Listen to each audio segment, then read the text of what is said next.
After school, I joined the British Army and spent 3 years then with the British SAS, the Special Forces. And during this time, I had a free-fall parachuting accident where I had a canopy rip in two at about 16,000 feet in Africa as it was getting dark, and just came spiraling down very, very fast. Blacked out and smashed into the desert, and broke my back then in 3 different places, and spent really then the next 18 months back in the UK, strapped up in braces and in plaster, in what they call military rehabilitation, which is really just a posh word for a horrible hospital. But I just remember lying there during these months with the doctors not knowing if I was going to be able to do, just to be able to walk again properly, let alone do this one thing that I could now do well, which was to climb. And suddenly this dream of Everest that I had held on to for so long, it just seemed out of what I could believe in. The highest camp in the world at 26,000 feet. And what they say now is that above 26,000 feet, you enter what's known as the death zone. The death zone is a phenomenally uninspiring term. The Brits would never have called it the death zone. We would have called it something like the oops, not particularly nice zone, But the reason it's called the death zone is for the simple fact that the human body now cannot survive up here. You can't digest food, and your body begins just to eat into its own muscle and bone in this struggle for this precious energy. It's an extraordinary ridge where just in the shadow where it's dark, it drops straight down vertically for 11,000 vertical feet straight down to the plains of Tibet below. This is the highest, most exposed ridge in the world, and actually a lot of it's kind of, corniced over, so you're really climbing on top of, like just ice with nothing underneath, no solid ground underneath you. And I remember at one point just resting with my ice axe between my boots, and it just went and pulling it out and seeing this hole of air for 11,000 feet between my toes. And just having one of those, moments, and just thinking this is a really bad place to be climbing.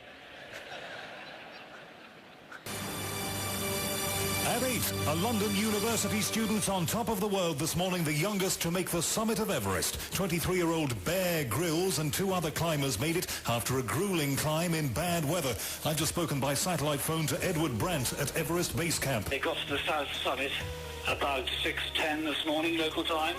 Very, very tired, but still determined to carry on. The weather wasn't exactly how they wanted it to be, but they pressed on anyway.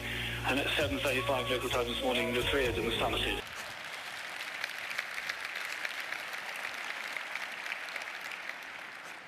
The descent, though, for us then really turned into a whole series of nightmares. And so often, coming down is the most dangerous part. And the reason for this is all that adrenaline and dream and focus and drive has been for that pinnacle.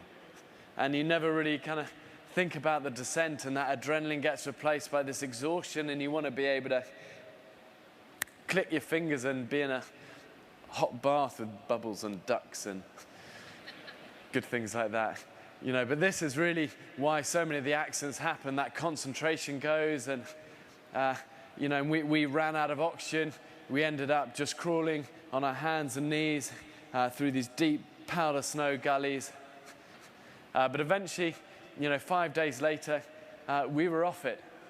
And, for me, I think, looking back, there's one very clear quality that stands out above everything that happened up there.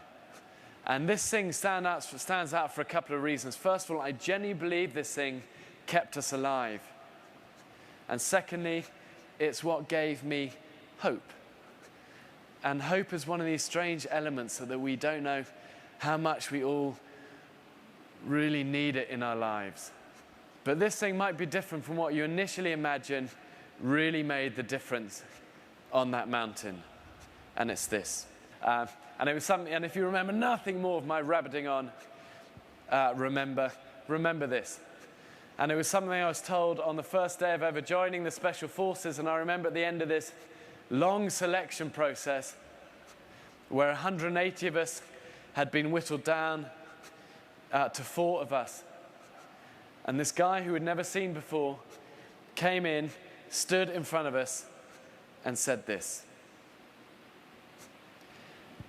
the difference between ordinary and extraordinary is often just that little word, extra.